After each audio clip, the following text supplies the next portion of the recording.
In this video, we explore the angle relationships of quadrilaterals, polygons with 4 sides. These include parallelograms, which have 2 pairs of parallel sides, trapeziums, which have 1 pair of parallel sides, including the isosceles trapezium as a special case with 2 equal sides, rectangles, which have 4 right angles, including squares as a special case with 4 equal sides, rhombuses, which have 4 equal sides, again including squares as a special case with 4 right angles, and kites, which have 2 pairs of equal and adjacent sides. In addition to having 4 sides, all these quadrilaterals have something else in common. When you add the 4 interior angles, you always get 360 degrees.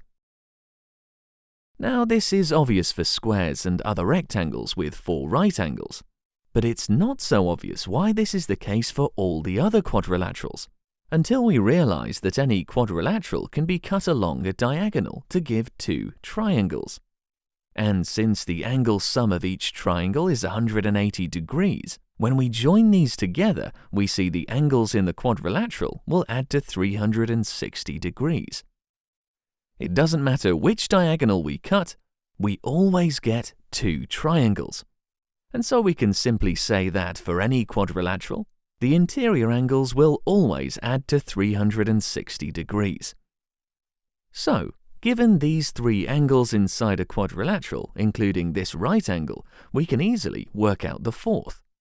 Subtract the 3 angles from 360 degrees, which gives the unknown angle x as 70 degrees. Some quadrilaterals have other angle relationships. For example, parallelograms have equal opposite angles. They also have pairs of co-interior angles, which add to 180 degrees. Isosceles trapeziums have equal base angles, and they also have pairs of co-interior angles, which add to 180 degrees. And kites have equal angles opposite the axis of symmetry. In this problem, we need to calculate angle A. Since we're given that these sides are parallel and these sides are equal, we know this is an isosceles trapezium, and so the base angles are equal, meaning this angle B is also 75 degrees. And we can use the relationship between these 2 co-interior angles, which add to 180 degrees, to work out angle A as 105 degrees.